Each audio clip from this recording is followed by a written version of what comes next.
Bueno, muy buen día a todos. Para mí es un placer poder continuar hoy con las actividades académicas de los estudiantes de octavo semestre de medicina de la Universidad de Pamplona. Hoy tenemos el seminario a cargo de los doctores Erika Velázquez Ramírez y el doctor John Anderson Villamizar, que nos van a hacer una presentación sobre escoliosis idiopática en el adolescente. Es importante que consideremos estas actividades como parte de la dinámica de la práctica en cirugía torácica en el semestre de cirugía general. Esta dinámica se basa en la identificación de un caso clínico en nuestro canal médico de YouTube, Tórax Cúcuta, y basados en eso se hace esta revisión y se presenta una monografía que seguramente podremos compartirles posteriormente en el libro de monografías del semestre. Erika, John, bienvenidos y adelante, por favor. Hola, buenos días, doctor. Muchas gracias. Bueno, como usted lo dijo, vamos a hablar sobre la escoliosis, específicamente lo que es una escoliosis idiopática en el adolescente. Entonces, siguiente.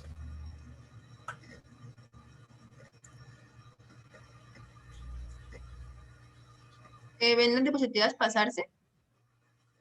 No, quedó en la de portada. Ah, ok, ya. Listo. Entonces, a continuación vamos a ver lo que es el video de inspiración. Es un video del caso clínico, que es el canal de YouTube de Tórax Cúcuta, con el cual nosotros nos basamos para pues tomar lo que es la información y indagar y conocer más al respecto.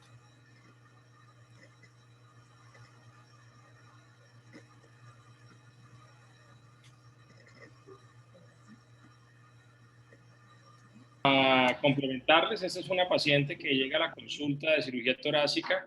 Como pueden ver, es una paciente joven, como usted muy bien describe, en adolescente, con una deformidad severísima de la pared torácica, pero es una deformidad de la pared torácica que se relaciona con una deformidad severa de la columna y que ustedes pues ya nos harán la presentación. Y lo más importante de este caso, pues no es muy frecuente, pero el paciente muchas veces llega con una expectativa de su deformidad del tórax en relación a sus costillas y a su forma del tórax. Y segundo, llega con una condición basada en algunos síntomas respiratorios por el efecto restrictivo que genera esta deformidad, ¿no?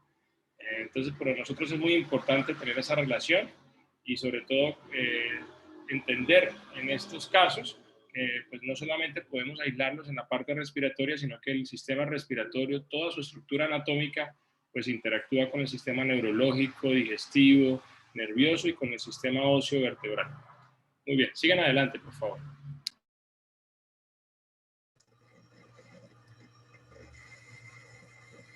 Listo. Continuando entonces, la escoliosis. ¿Qué es la escoliosis? Primero que todo debemos saber que la escoliosis proviene del lenguaje griego, el cual traduce una curvatura. Entonces, básicamente eso lo que me va a denotar es una deformidad en la columna vertebral que es conocida pues desde la antigüedad. Exactamente fue descrita por primera vez en el Corpus Hippocraticum por Hipócrates por allá en el año 460 a 370 a.C. Aparte, debemos aclarar que la escoliosis como tal no va a ser un diagnóstico ni una enfermedad en sí, ya que meramente nos va a describir lo que es la alteración de la estructura como tal, ¿sí? Aparte, pues cabe resaltar que el proceso, o para llamar escoliosis como tal, esta curvatura debe superar una cantidad de grados específicos que más adelante les enseñaremos cómo sacar. Mientras no pase esta cantidad de grados de la curvatura, podríamos simplemente llamarlo como una simetría vertebral. Siguiente.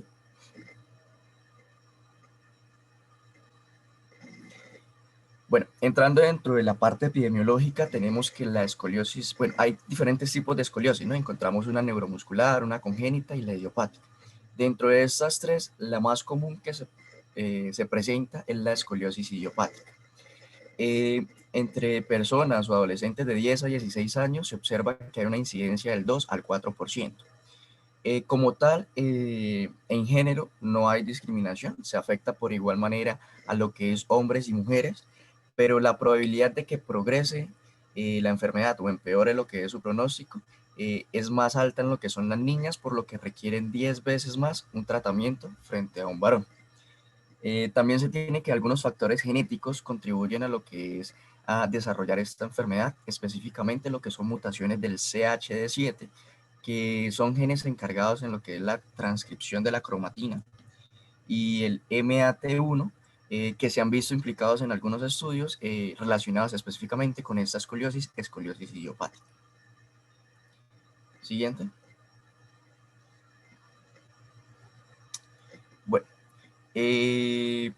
listo. Las causas de ellas se clasifican pues en 3 categorías. Las neuromusculares, en estas encontramos lo que son en pacientes que tienen pues su nombre lo dice, cualquier patología de origen neurológico o muscular. En este caso pueden ser enfermedades como la mielomeningocele, distrofia muscular, parálisis cerebral, o hasta las asimetrías de las extremidades inferiores, ya que pues digamos una persona que tenga una distrofia muscular, digamos una parte digamos la mitad de su columna, la mitad de su espalda va a estar haciendo contracción porque está funcionando, la otra no. Entonces, ¿qué hace la columna? Pues al pasar el tiempo y estar en constante fuerza, pues hace que esta se vaya desviando y vaya perdiendo pues su normal, el eje medial normal. Tenemos lo que es la parte pues de las extremidades, pues porque como digamos si una extremidad es más larga que la otra, pues esta hace que pierda lo que es su eje central, y la columna como tal pues tratar de regularlo y tratar de que toda la fuerza vaya directamente hacia abajo y tratar de mantener su equilibrio, se curva, y pues como esa persona mantiene lo que es su asimetría constante, pues también la curvatura se va a formar y va a quedar constante en el paciente. Dentro de la parte congénita, pues ya se habla en el proceso de cuando se están formando lo que son las vértebras, que las vértebras no salen adecuadamente, no hay una formación completa de las vértebras, y estas principalmente se manifiestan en lo que son niños pequeños, pues porque básicamente se da en su proceso de formación. Y como tal, las idiopáticas son las que no se excluyen, lo que son las formaciones neuromusculares, a causa congénita también. Entonces son las que independientemente cada uno, digamos, no se le logra dar una causa aparente como tal. Siguiente.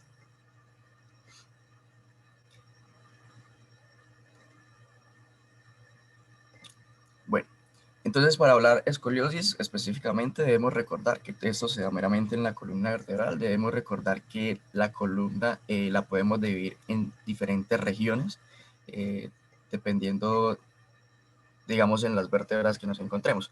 Entonces podemos dividirnos en la región cervical, región torácica, región lumbar y la región sacrocoxígea. Cabe recordar pues, que esta está conformada por 33 vértebras. La región cervical se compone de 7, la región torácica de 12, la lumbar de 5, y la región sacro también tiene 5 vértebras, y la coccigia entre 5 a 4 vértebras. Como tal, las funciones que tiene la columna vertebral podríamos clasificarlas en 3 primordiales, que serían el sostenimiento erguido del cuerpo, esto haciendo que pues, se mantenga en equilibrio una persona erguida y transmitiendo todo el peso desde la cabeza, el tronco y las extremidades superiores hacia las piernas. Otra sería lo que es permitir el movimiento, por lo cual estas vértebras pues, son móviles, y digamos cualquier anomalía en ella pues me impide lo que es realizar dichos movimientos. Uno sería pues la flexión del tórax y la columna llevarla hacia abajo. El otro, que es muy importante también, la otra función sería la protección de la médula espinal, recordando pues que en ella tienen un agujero por el cual transcurre la médula espinal, que hace parte de lo que es el sistema nervioso como tal, y de ella salen lo que son los nervios raquídeos y por sus partes laterales. Siguiente.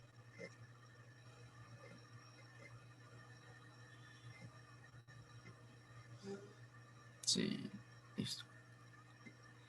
Bueno, entonces aquí tenemos qué estructuras van a conformar lo que es la columna vertebral. De entre ellas vamos a encontrar las vértebras como tal, encontramos los discos intervertebrales que se van a interponer entre dos vértebras, vamos a encontrar lo que son las articulaciones posteriores, la médula como tal, la cola de caballo, que son las que van a transcurrir por lo que es el agujero raquídeo, las raíces nerviosas, que son las que van a estar saliendo lateralmente de cada una de las uniones de las uniones intervertebrales, los ligamentos que me van a ayudar de sostén y los músculos que me van a ayudar a recubrir estas vértebras y aparte de esto, pues darle movimiento. Aquí pues traigo algunas vértebras, pues, digamos las primeras, las vértebras cervicales, C1 y C2, que ellas como tal tienen su nombre para identificarlos. La C1 sería Atlas, C2 Axis. Ellas también son en la parte de morfología, son un poco distintas a las demás, pero básicamente todas las vértebras van a tener lo que es un cuerpo, el cuerpo vertebral, van a tener lo que es el agujero raquídeo por donde va a pasar la médula espinal, van a tener lo que son sus apófisis espinosas, que es la que si nosotros tocamos detrás de la espalda vamos a notar su protuberancia, apófisis transversas que están hacia el lateral, y van a tener unas apófisis articulares, para, pues su nombre lo indica, para dar lo que es la adecuada articulación con la vértebra que se encuentre encima de esta. Siguiente.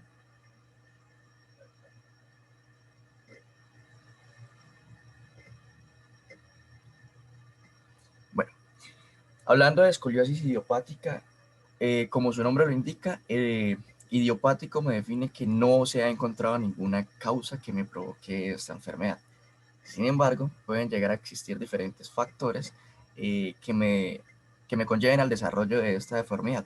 Uno sería la predisposición genética, que fue los genes que mencioné anteriormente, o en el proceso de crecimiento que haya alguna anomalía y me produzca o me dé como tal la deformidad de la columna. Como tal, sí se tiene que los padres, los niños, hijos de padres que ya presentan escoliosis, sí tienen una mayor predisposición a desarrollar la enfermedad.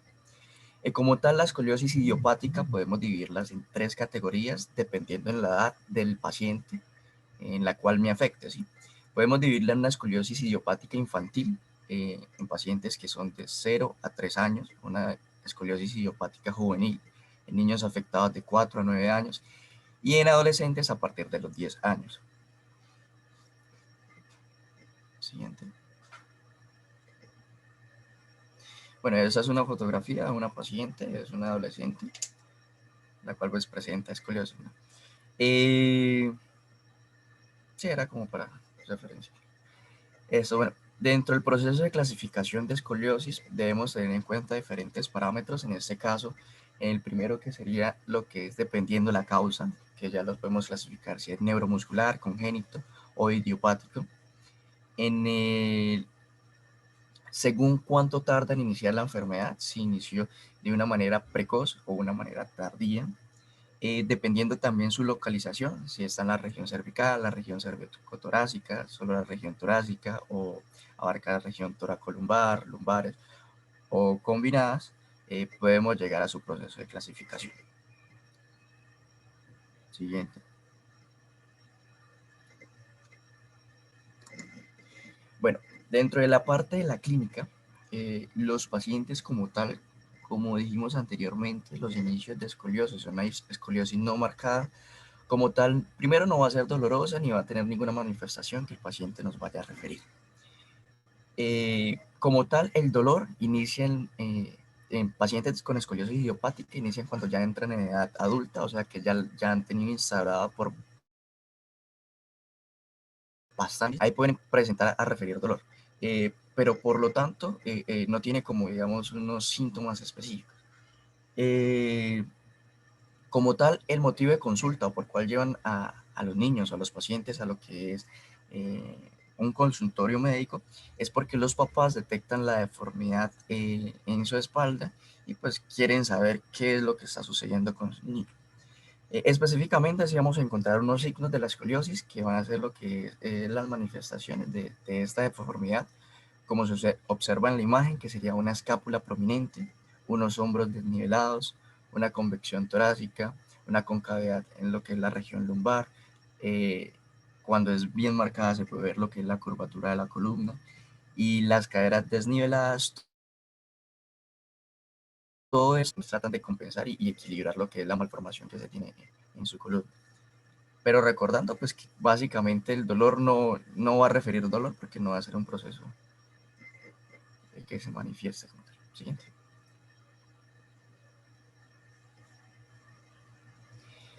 Bueno, como tal, cuando ya nos llega el niño, pues nosotros recurrimos a diferentes estudios. En este caso, pues uno y el más importante, el primordial, el primero pues sería la radiografía. En estos, pues cuando el paciente tiene una curvatura muy pronunciada, que le vamos a hacer el test de A, más adelante se le explica, y se ve lo que es la deformidad o digamos, una pérdida del ángulo. Ellas, se le recomienda hacerle lo que es el estudio de la radiografía. Ahí vamos a observar directamente la imagen. Se describen como imágenes de curvaturas en S o en C. Y se le va a hacer una medición. ¿Cuál medición? La medición del ángulo de Cobb. Este ángulo va a valorar que desde lo que es la vértebra final hasta la vértebra inicial, donde está la curvatura, para saber cuántos grados de desviación tiene específicamente lo que es la curvatura. Siguiente, en la siguiente están lo que son las imágenes de una radiografía normal, perdón, una radiografía con escoliosis en la izquierda, y a la derecha cómo se tomaría lo que es la descripción del ángulo de Cobb. Entonces pueden observar, este paciente pues tiene lo que es una curvatura en S, está más pronunciada en lo que es la región torácica y alcanza a llevar parte de lo que es la región lumbar, en la de la izquierda. Y en la de la derecha sí vemos que es una curvatura o una escoliosis meramente de lo que es la región torácica. El ángulo pues se basa entonces desde la primera vértebra donde se empieza el proceso de desviación y la última. Se trazan dos líneas rectas y al juntarse pues se mide lo que es la cantidad de grados que tenga. Siguiente.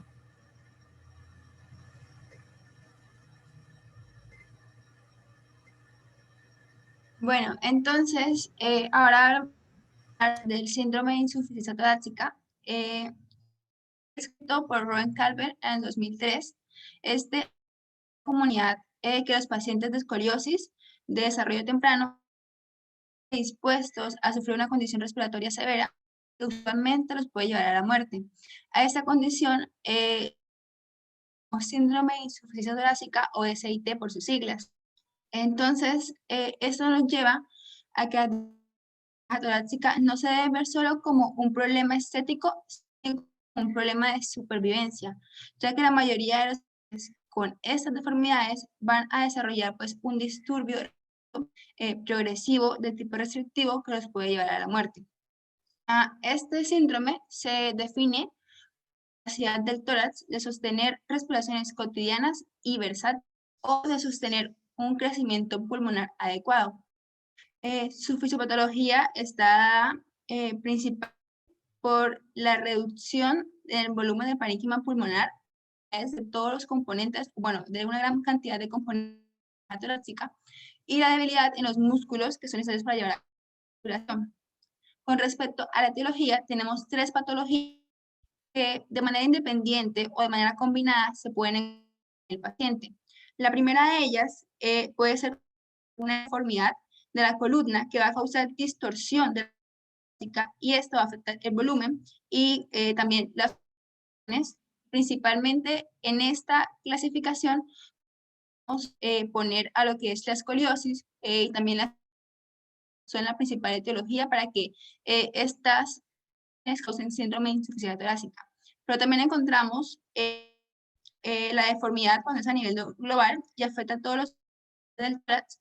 Y aquí podemos abarcar enfermedades como la displasia espondilotorácico o la osteogénesis imperfecta. Y en la el tercer proceso es cuando el neuromuscular que afecta el funcionamiento normal del tórax, y encontrar aquí las encefalopatías estáticas o cuando hay lesiones. Entonces, de manera que los pacientes pueden presentarse con trastornos en el sueño, lo que es hipertensión pulmonar, hipoxia, apnea, las infecciones respiratorias. Asimismo van a presentar policitemia, alteraciones en el crecimiento, bajo peso. Asimismo, van a tener problemas a las intolerantes al ejercicio, por así decirlo, y todo esto los pues a la muerte. Entonces, ¿qué nos incluye el diagnóstico o qué nos incluye la evaluación con esos pacientes? Es muy importante hacer el ritmo respiratorio debido a que este pues nos puede indicar una insuficiencia respiratoria oculta, ocultación de los pulmones, las medidas antropomórficas, hay que buscar hipoplasia torácica global. Asimismo, es muy importante de los labios y las puntas de los dedos, buscándose. Pues esta nos puede indicar lo que es una hipoxemia crónica. Mismo es muy importante evaluar la expansión del tórax, que ya mencioné mi compañero anteriormente y voy a mencionar más adelante. Para esta edición, el mismo doctor Campbell puso el verb, que es como, de manera coloquial decir, es como una expansión de las, y este busca es restaurar la función del volumen torácico y asimismo lo que es mantener esto durante el del paciente. Entonces, el componente principal de este dispositivo va a ser la función deslizante, como la pueden ver en la imagen, unir a las costillas a través de un room cradle, que es un candadito. Bueno, yo lo asumo como un candadito. Y este se unía también a la columna de la pelvis a través de diferentes anclajes. Algo importante que no debemos pasar por alto es que no tengamos en cuenta la inspección del tronco, sino que hacer lo que son radiografías anteroposteriores, computarizadas del tórax, del abdomen y de la columna vertebral. Todo esto la pérdida severa del volumen del hemitórax. Y ya lo he mencionado, era el ángulo de Cobb, que se lo vamos a ver más adelante, un poco más de la escoliosis idiopática del adolescente, que es como el parámetro del insuficiencia torácica. Muchos estudios han intentado la tomografía como un parámetro importante o por así decirlo, para estimar los cambios de volumen, pero los valores obtenidos a través de esta pueden estar sujetos a error. Los márgenes inferiores de los pulmones se van a mover durante el...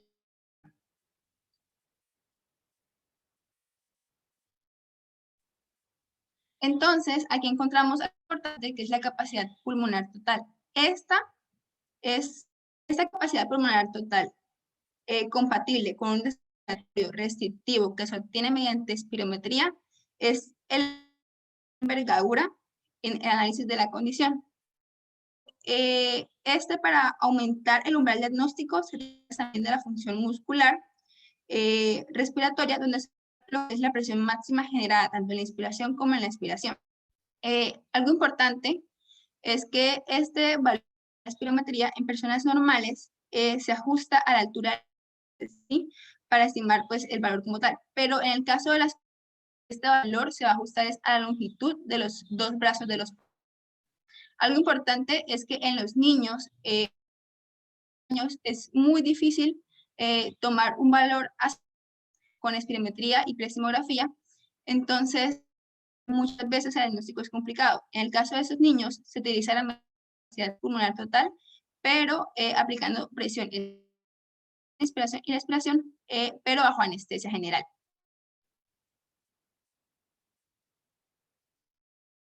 Entonces, Campbell y Smith describieron 4 tipos de deformidades y a cada uno de esos tipos básicos se refirió una estrategia quirúrgica utilizando dispositivos. Entonces, tenemos que la deformidad tipo 1 es aquella en la que se incluyen pacientes con costillas ausentes y para esta deformidad el objetivo del tratamiento será la estabilización del segmento que está inestable en la torácica y asimismo hacer una expansión lateral, alargamiento del hemitórax colapsado utilizando de 2 dispositivos VERB. Que ven acá es un ejemplo de la tipo 2, presencia de costillas fusionadas junto con y aquí el tratamiento, pues el objetivo como tal, la costomía en cuña abierta y aplicar el dispositivo. Varía un poco en pacientes, en niños menores de 18 de edad con respecto a los demás, pero es esto. Tenemos el tipo a incluir aquellos con un tórax corto, como el síndrome de Charcot-Levin, ver en la imagen, y el tipo 3B se caracteriza por un tórax más estrecho y va a incluir las displasias de costillas cortas. Para estos dos, que se recomienda es colocar un BERT en ambos hemitórax, ya que la restricción en esas condiciones es global y bastante grave. Entonces, ya entrando a la sección de escoliosis idiopática del adolescente, tenemos, como el compañero lo mencionó, es un trastorno desconocida cuya prevalencia es alrededor del 2 al 3% en todo el mundo. De acuerdo a la edad de presentación, la escoliosis idiopática podemos dividir en infantil, juvenil y del adolescente, que es como el motivo de presentación. Se toma en cuenta a los niños que son 10 años y pues hasta los 18 años de edad. Lo importante es que casi el 30% de los pacientes que tienen un familiar con escoliosis y que como datos epidemiológicos se ha encontrado preferencia por el sexo femenino y por del lado derecho. Entonces, es muy importante realizar el examen ortopédico de la columna en niños anual y haciendo hincapié al inicio, puesto que es muy frecuente ver niños con escoliosis en un rango leve durante años, pero que sufren un incremento importante de la curva con el crecimiento que se da en la preadolescencia y la... Entonces, hacer la inspección del tronco, principalmente esos 3 signos: asimetría de la altura de los hombros, prominencia de una de las escápulas, flanco con prominencia de uno de los rebordes ilíacos, como pueden ver en la imagen. Y es importante tener en cuenta que, como lo dice mi compañero, dolor en esos pacientes se correlaciona con la gravedad o la magnitud. O sea, la gravedad del dolor no se va a correlacionar con la magnitud más, ni tampoco va a resultar una discapacidad o un deterioro funcional del paciente, a menos que el paciente entre aquella minoría de pacientes con un ángulo mayor de 40 grados, lo cual es ya importante de las costillas, y síndromes de insuficiencia y problemas respiratorios. Entonces, ya después de nosotros identificar una escoliosis, vamos a determinar si es estructural y se va a utilizar el test de tronco, en el cual vamos a observar tangencialmente al paciente mientras este se inclina en flexión con los brazos suspendidos, como lo pueden ver en la imagen. Entonces, ¿qué vamos a encontrar aquí? Un hallazgo de una elevación asimétrica que se conoce como en el horizonte, y esto me va a sugerir rotación vertebral, tanto una probable escoliosis estructural. Frente a lo que nosotros debemos hacer principalmente es incluir las causas primarias identificables que se puedan hallar y así confirmar que es una escoliosis hepática, o sea, es una causa aparente. Pero se han encontrado que el test de Adams, una especificidad y una sensibilidad basada por el tipo de curvatura que presenta el paciente. Y entonces, este test se combine con la prueba, con el escolímetro, ¿sí? Para hacer una mejor detección. Entonces encontramos que una prueba normal se encuentra en grado de intermedia de 4 a 6 y una alta probabilidad no tenemos pruebas de 7 grados o más. Lo importante es que la evaluación formal de esas imágenes de rayos X, los pacientes necesitan una fila coronal, una sagital, una de flexión izquierda y derecha para hacer un diagnóstico correcto y adecuado. Pero de los exámenes radiográficos lo voy a volver a tocar un poco más adelante porque hay ciertas aclaraciones que hacer. Entonces, los dos factores principales que me van a permitir el riesgo de progresión son la severidad de la curva y el potencial de crecimiento permanente, para los cuales esta radiografía es muy útil. Entonces, con respecto a la severidad de la curva, lo que nos va a ayudar es el ángulo de Cobb, ¿sí? Que se mide desde la parte inferior de las vértebras más inclinadas hacia la curva, en leves, moderadas y severas. Leves cuando son menor de 20 grados, cuando son de 20 a 40 grados, y severas cuando son mayores de 40 grados. El potencial de crecimiento mediante la adición de las crestas ilíacas es el grado de Riser, que va de 1 a 105, el grado mayor de maduración. Entonces, la radiografía es recomendar como el método más usual, el que se suele usar. No hay un consenso acerca de lo que es la tomografía y la resonancia magnética. En realidad, muchos hablan de que no se justifica una tomografía computarizada y una resonancia magnética de aquellos pacientes que son típicos de esclerosis idiopática.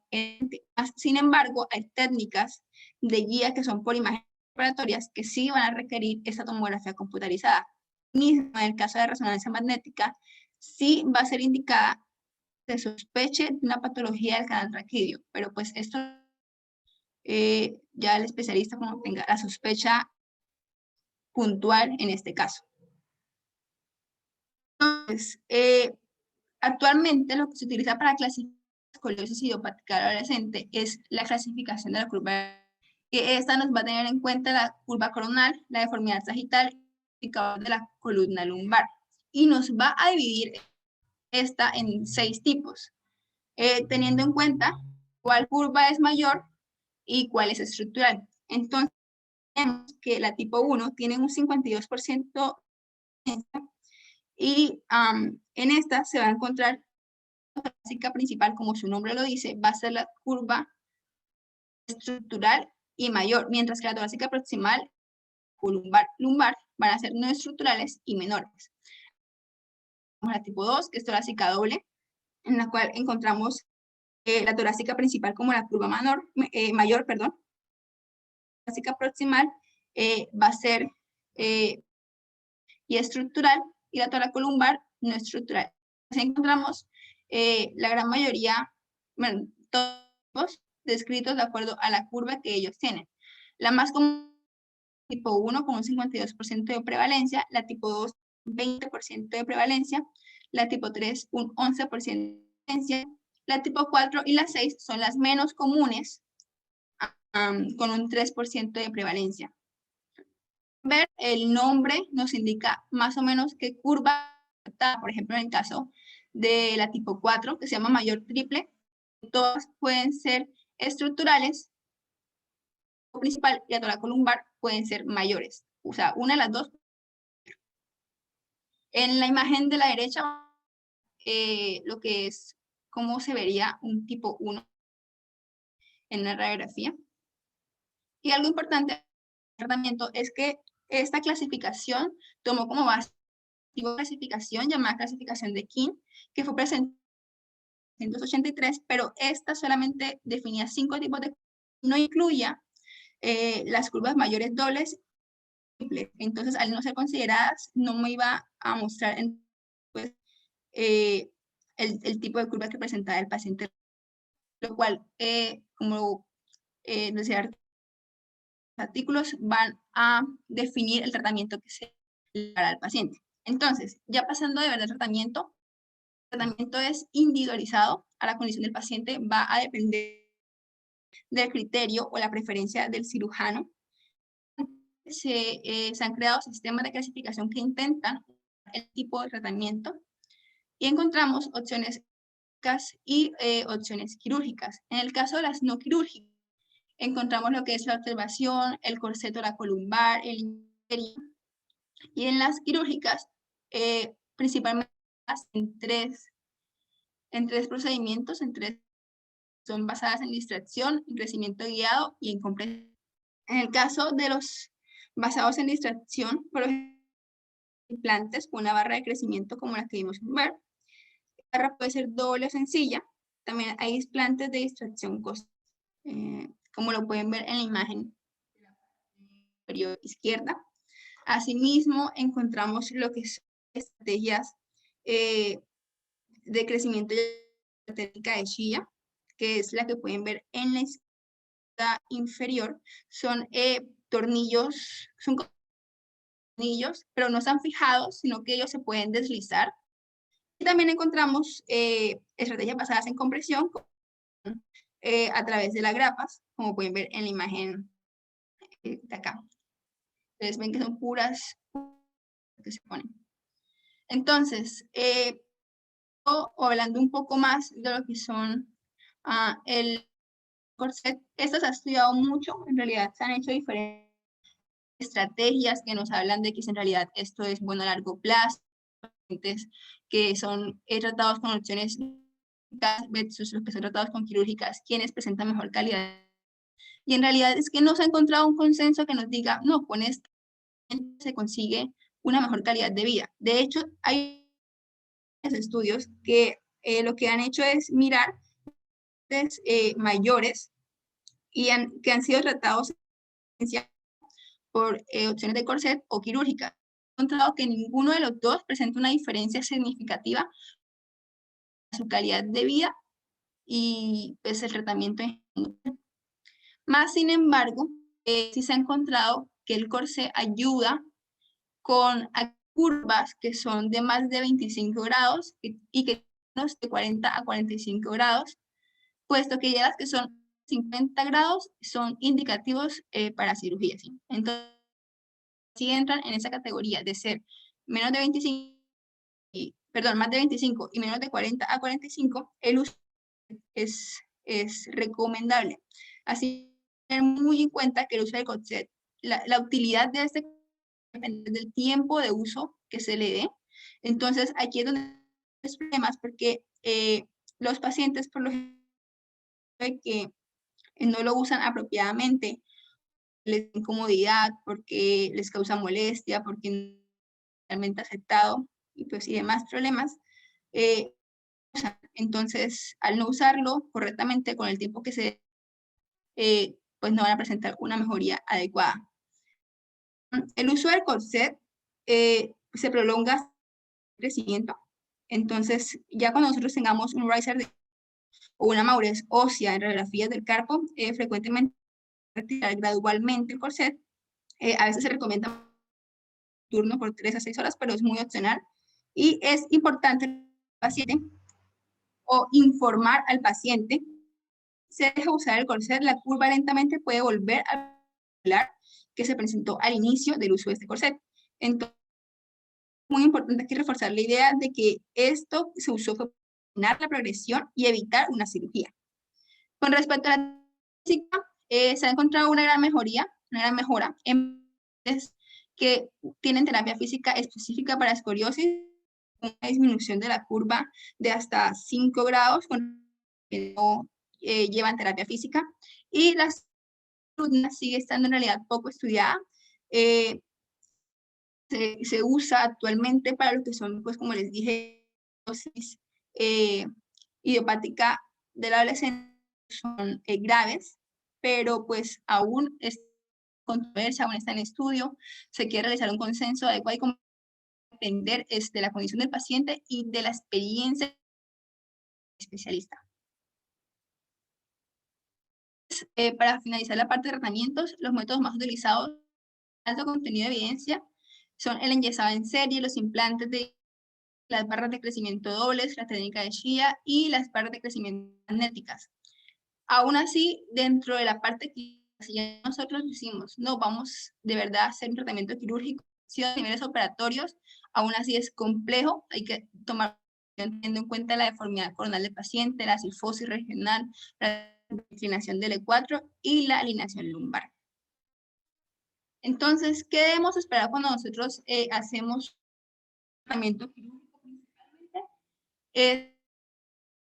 Se presentan complicaciones tales como lo que es infección operatoria, que es en realidad la complicación más frecuente, y también que se encuentran complicaciones neurológicas en el 0.3% de los pacientes.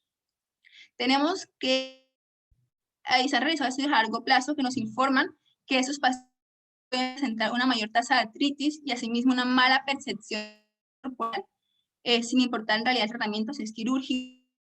Y si es quirúrgico y implica invasión de la pared torácica, también puede presentar dolor y disminución de la función pulmonar. Pero aún así es muy importante recalcar que aquellos pacientes que no reciban tratamiento en la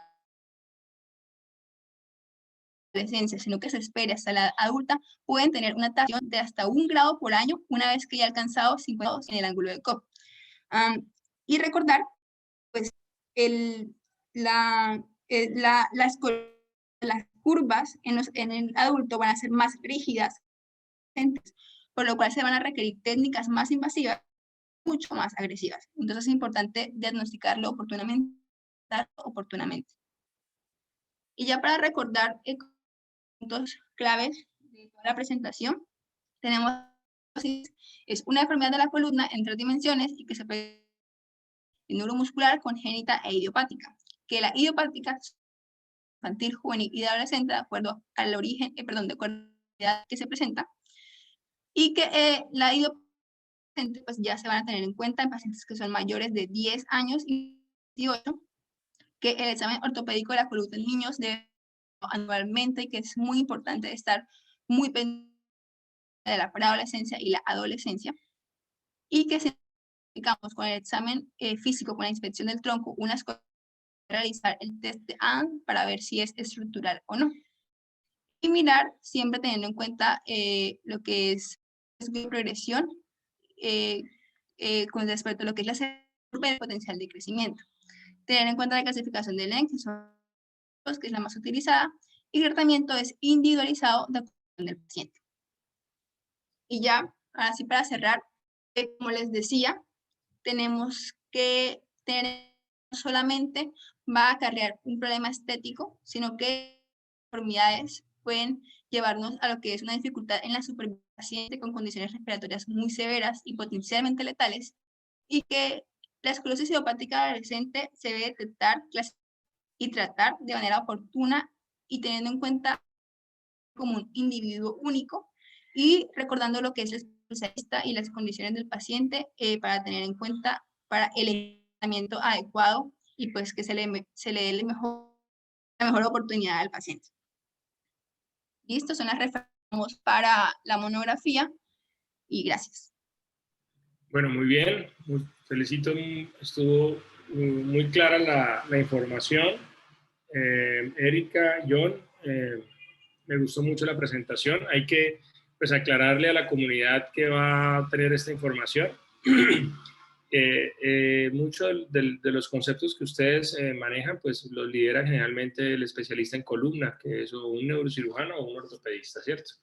Y nosotros como cirujanos torácicos o como grupo respiratorio, pues tenemos que estar siempre alineados en estos conceptos, porque como muy bien ustedes nos comentaron, las repercusiones funcionales que tienen estos pacientes, pues es importante diagnosticarlas tempranamente, clasificarlas muy bien, hacer las adecuadas valoraciones, porque esto va a permitir el pronóstico del adolescente o el niño en su momento. ¿Yo qué les puedo contar? Pues miren, cuando estaba haciendo mi entrenamiento de cirugía torácica en Bogotá, yo me formé con el Hospital Santa Clara bajo su especialidad en cirugía torácica de la Universidad del Bosque en cirugía torácica, como ya les dije. Tuve la oportunidad en esos 2 años de entrenamiento de hacer todos los abordajes de columna para los grupos de ortopedia infantil que manejaban todas las deformidades congénitas en los niños. Fue una experiencia muy enriquecedora, fue realmente para mí un tema que me impactó mucho, porque pues más allá del tema de la atención de niños, en la parte emocional, en lo personal son muy sensibles con ese tema. Y segundo, pues ver cómo esos pacientes tenían una gran limitación, no solamente anatómica, sino funcional y funcional respiratoria, ¿no? Y ver cómo esos abordajes que en algún momento nosotros los cirujanos torácicos también apoyábamos al grupo de columna, pues se reflejaba en la recuperación y en el pronóstico del niño. Entonces, pues quería como compartirles esa experiencia que la hemos traído aquí a la región ya en estos 17 años hemos también podido acompañar los grupos de columna en todos los tratamientos que nos requieren, no solamente en este tipo de enfermedades congénitas, sino en todo lo que son patologías como el trauma y el cáncer, que también hemos trabajado en equipo. Y al final es eso, también dejarles un mensaje a ustedes del trabajo en equipo que debemos hacer, entendiendo las enfermedades. Ustedes que están en formación, revisen ese tema, lo comparten con sus compañeros, saben que existen. Yo siempre he dicho que nuestros únicos superpoderes es el conocimiento. La salud y la medicina están en un momento muy difícil, que debería estar en un momento de mucha exaltación, pues estamos en un momento muy difícil, y realmente lo que nos está permitiendo pues tener un empoderamiento y estar bien posicionados es el conocimiento. Entonces, este tema de las deformidades de columna es realmente un tema muy interesante, muy complejo, no es un tema de tratamiento solo del cirujano torácico, pero si entendemos la importancia, pues seguramente vamos a poder diagnosticar o referir al paciente tempranamente para su tratamiento. No sé si tengan alguna pregunta, si alguno de los compañeros que asistieron a la presentación tienen alguna pregunta.